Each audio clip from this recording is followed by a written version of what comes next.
Remember the Russian and Chechen boy who were mixed up in the maternity hospital? This is what happened. This story happened about 15 years ago in the town of Msensk, which has been in the Ural region for several centuries.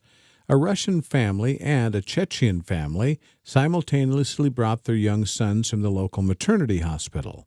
In a Russian family, the boy's mother and father named Nikita. In Chechen, his parents named him Adlan. The children gradually grew up.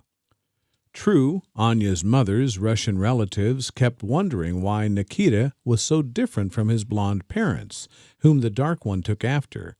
Anna casually waved it off. They say the husband is from an orphanage. You never know who was an ancestor there. And only a couple of years later, while doing general cleaning at home, my mother saw a tag from the maternity hospital with a signature that shocked her. Zarima Taisimova, boy, weight 2,700. Anna immediately understood everything, as if struck by lightning. The nurse, out of her pure negligence, mixed up children.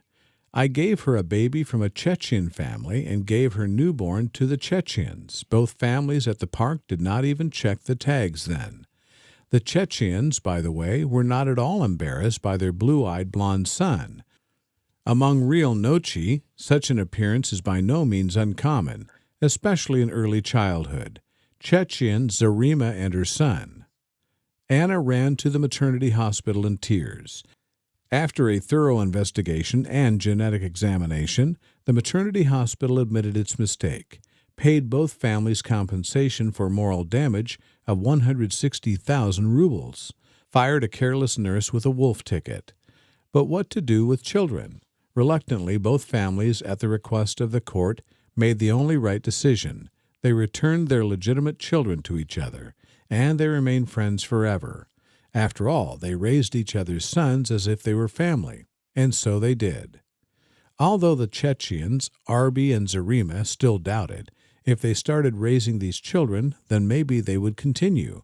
But then they still agreed to the exchange.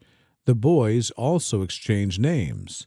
The black-haired former Nikita became, as expected, Adlan, and the blue-eyed former Adlan is, accordingly, Nikita. At the same time, the exchange turned out to be difficult. The children were almost 4 years old. The boys had to get used to more than just their new moms and dads, but even to a new language. The former Adlan did not know Russian. The former Nikita did not know Chechen. Probably another year or two would have passed, and it would finally be too late for an exchange. Throughout their childhood, Nikita and Adlan visited each other. To this day, they are proud of their strong friendship, of the incredible fact that one has a Russian foster brother, the other a Chechen one. Nikita has visited Grozny more than once, where Adlan's family moved to their small homeland.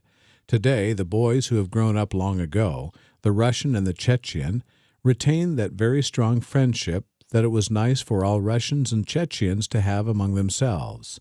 Yes, they could have kept silent then, not brought up this story then, continued to raise the Chechen boy as their own, he admits Anna, but I thought the truth should be restored, no matter how hard it may be. You always need to return everything to its rightful place. Another shocking moment. After learning they were switched at birth at a Manitoba hospital over 60 years ago, 2 men are looking for answers and compensation from the province, CBC reported. Last year, Edward Ambrose got a call from his sister, who broke some surprising news to him. Through a 23andMe DNA test, she had learned that Ambrose was not her biological brother. Instead, she discovered a brother of hers living in British Columbia.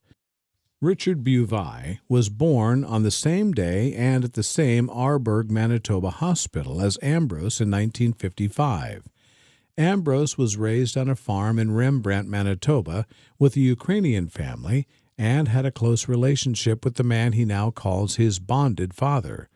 Looking at pictures of the family he grew up with, Ambrose said he could not see himself not being part of them. Growing up all these years with them, you're a family, he said.